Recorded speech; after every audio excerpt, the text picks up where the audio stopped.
Okay, day 89.3. Hopefully everybody has seen 89.2 and seen kind of the Uranium Valley, the Tennessee Valley that I talked about. And it's kind of the workflow for uranium. And if you start out in these western states where these U.S. geological surveys were taken to identify, promising uranium mines and finds, and all the precious metals, really, gold, palladium, what have you. And then you follow that and say, well, you don't want to carry a lot of, there's not much uranium in natural uranium. It's mostly ore. So you need to crush it. You need to rock crush it. That's your Krupnik crushers, right? It's nice to have that KK, Krupnik crushers. You use those Krupnik crushers to bring the yellow cake. You want to get it as close to yellow cake as possible before you bring it to a city, and I'm not making this up, Metropolis, Illinois. Dick Durbin, Metropolis, Illinois. And there you're going to take that yellow cake, you're going to convert it, and you're going to put it into, you're going to convert it to UF6, uranium hexafluoride, you're going to put it into a cylinder. And then from that point, you're probably riding CSX train lines the whole way. And I used to watch the CSX train lines with the oil train lines in Oregon on the Columbia River. And I always thought, man, I wonder if all those oil things are actually full of oil, or do they have yellow cake? I was worried about the yellow cake because of uranium-1. But if you watch the earlier episode, you see that Metropolis where the Honeywell plant was, and then you move it down river on the barge to Paducah. You put it in the gas diffusion, you spin it, you get the 238 over here, you get the 235 over there, and you're enriching. And as you enrich, you increase the value of your bank account, so you're enriching yourself as well as enriching the uranium. And if you really want to get rich, you go all the way to Piketown, Ohio, where the parallel construction happened on me, right? So that was actually what the U.S. government did for the Manhattan Project to make a nuclear bomb. So when you get to Piketown, you're doing the enrichment for final weapons grade uranium. Now, what's interesting is there's a lot of volunteers along this valley, this Tennessee Valley Authority that provided the power for spinning all these centrifuges. And it's kind of like Uranium Valley. I talked earlier about Clarksville, and I talked about Fort Campbell there and the 101st Airborne, and how it's kind of this recruiting ground for these people that end up becoming a part of NNSA, this kind of enforcement arm of the FBI. And they recruit from Fort Campbell in Clarksville, Tennessee. And Steve Bannon ends up spending time in Clarksville, Tennessee, and Strokes spends time in Clarksville, Tennessee. And then we talked about the Irwin, Tennessee today, where you end up with the the Nuclear Fuels Services, NFS, for providing nuclear fuel rods to the Navy. Okay, so this is kind of like the whole food chain.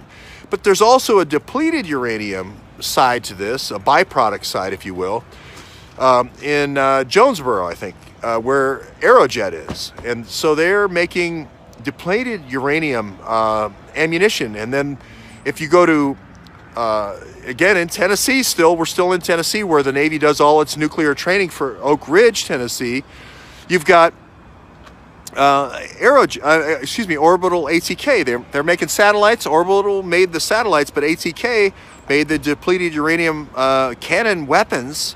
I think it's called the chain gun, the rapid firing cannon, I think, that gets mounted on a lot of the Bradley fighting vehicles. So a lot of this is just this conceptual understanding of this flow of uranium through this valley of power, this valley of Tennessee River, that's providing the power for spinning all this uranium and so forth. It's very fundamental as a foundation to understanding this whole story of the Navy and nuclear power, understanding the double NSA, and how the FBI, when they take control of this in 1998, sees this as their kind of like pay to play, their destiny. And this is the truth. This is the reality. And we've had so many great volunteers that have along the way have provided factual pictures of, hey, here's the UF6, here's the UF6 cylinders going down the track on the CSX train. And here, recently we had a derailment there of a CSX train. One guy, I'll just call him Deep Campbell, and you know who, I know who you are, and I won't say the initials, but I'm going to call him Deep Campbell for Deep Fort Campbell. You know, he's I believe he's a vet. I believe he's disabled, and he took pictures. And you know, if the reports are true, it's pretty chilling. I mean, house invaded, all of his stuff taken, all the thumb drives. These are the pictures now of the. You have 6 containers going down the CSX track. We're talking about poisoning of his animals. Really? His dog, he ran a forensics on his dog was killed, and he ran a forensics on it, and it was given a huge overdose of carfentanil. The other his other pet did not die. But this is the deep state really acting out and saying, I don't want you to know about this Uranium Valley. I don't want you to know about this rat line. I don't want you to know about Aerojet doing depleted uranium weapons. I don't want you to know about Orbital ATK doing depleted cannon rounds. Really, this really pisses us off, you know, here at FBI and NNSA. But you know what? I don't really care, because we are a democratic society, and our job is to tell the truth. And if this really did happen, and I have no reason to believe it did not, Andrew McCabe is taking his role as kind of a warrior for the deep state. He really needs to sit down and think, do I really want to be the lapdog?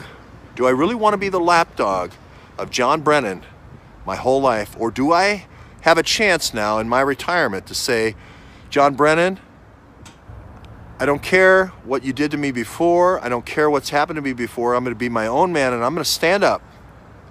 I'm going to stand up and say, no more of this. This is wrong. What I did was wrong in your name as your infiltrator to the FBI and JTTF.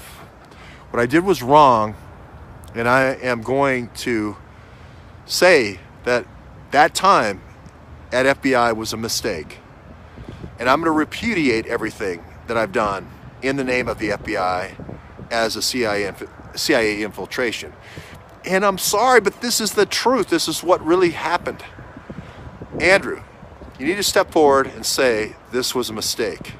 Stop all this with the attacking of people who are just good citizens who've just paid their taxes. Stop targeting good Americans who are trying to do the right thing.